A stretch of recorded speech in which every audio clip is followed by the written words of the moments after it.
Hey there, Conflict and Courage, June 13th. Divine vengeance. Divine vengeance. Romans 12:19 says, Dearly beloved, avenge not yourselves, but rather give place unto wrath, for it is written, Vengeance is mine, I will repay, saith the Lord. Although Nabal, I'm going to say Nabal today, had refused the needy company of David and his men, yet that very night he made an extravagant feast for himself and his riotous friends, and indulged in eating and drinking till he sank in a drunken stupor. Nabal thought nothing of spending an extravagant amount of his wealth to indulge and glorify himself, but it seemed too painful a sacrifice for him to make to bestow compensation which he never would have missed upon those who had been like a wall to his flocks and herds.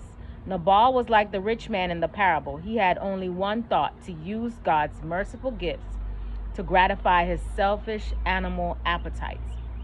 He had no thought of gratitude to the giver. He was not rich toward God, for eternal treasure had no attraction for him.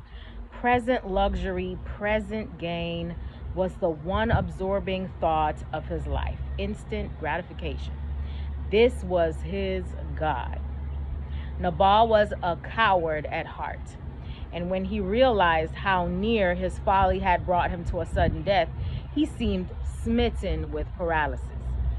Fearful that David would still pursue his purpose of revenge, he was filled with horror and sank down in a condition of helpless insensibility.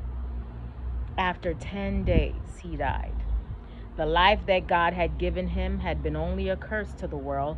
In the midst of his rejoicing and making merry, God had said to him, as he said to the rich man of the parable, This night thy soul shall be required of thee. That's in Luke 12:20. When David heard the tidings of the death of Nabal, he gave thanks that God had taken vengeance into his own hands.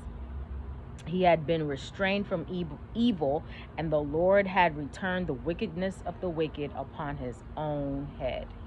In this dealing of God with Nabal and David, men may be encouraged to put their cases into the hands of God, for in his own good time, he will set matters right. Vengeance belongs to God. Amen. I hope you have a great day today. Live courageously.